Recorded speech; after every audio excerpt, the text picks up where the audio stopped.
Boston, earlier this year was really sort of particularly in the crosshairs of the Trump administration and what ICE was trying to do as far as deportations. Tom Homan talked about Boston in particular and really focusing on this area. And what the Mayor Michelle Wu has really been trying to do is communicate with communities here and tell them, what their rights are and how to interact in these situations. But what she's also done is, file freedom of information requests, trying to get more information about who exactly ICE is arresting in Boston and on what grounds that they're stopping people, including any criminal record information, and also where these people are being located. And what she told us when she came in this week for an interview at our Boston office was that she's not getting any information from those requests and has not been able to, get any details from ICE as far as who exactly is being detained and why.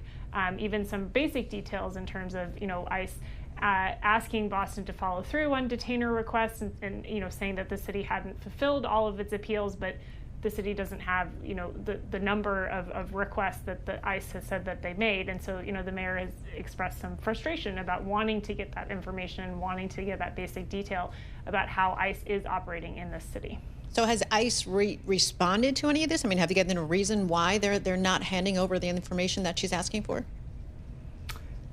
No, not as of yet. And the acting director of ICE actually, when she initially made these requests, made some comments to the Boston Herald about welcoming this push for transparency, and to sort of show what the impact of some of these immigrants were having in Boston. But this has really been, a complaint that, we've heard not just from Boston, but from other cities about, the secrecy of ICE's operations. And they're also really pushing back against, what Trump has said, that these immigration roundups are really focused on the worst of the worst, is what Trump has called it, and really targeting people with criminal records. And to hear from Mayor Wu, she says that's not true.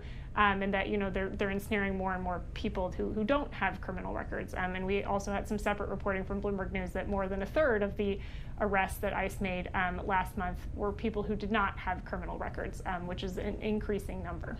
Brooke, just give us a sense of how big the migrant community is in the Boston area. We know here in New York City it's always been a big issue, plus and minus. How about Boston? Sure.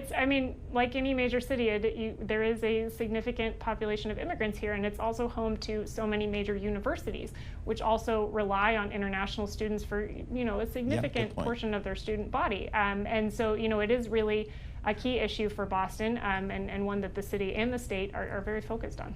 And Brooke, there's an election coming up in Boston. Michelle Wu running against Josh Kraft. So how is that race shaping up? Sure. And so, we're heading into a preliminary vote here in September that I think will be really telling in terms of the state of the race. There was some polling earlier this summer that showed the mayor with a pretty significant lead over Josh Kraft, and so it will be interesting to see the extent to which he can close that gap and make up that ground. And then the general election for the mayor's race will take place in November. But Mayor Wu, she's really emerged as one of the chief critics of the Trump administration's policies. She went to Congress in March to testify alongside the mayors of New York and Denver and Chicago about sanctuary city policies, and that was really a big moment for her that put her more on the national stage and really sort of heightened the attention on the criticism that she's made of the Trump administration and her efforts to push back on that. And I think that's given some pretty meaningful momentum to the campaign here in Boston, which is not a place that Donald Trump won in the last election and does tend to favor Democrats. And so I think seeing her communicate effectively on those points has been very helpful in her campaign.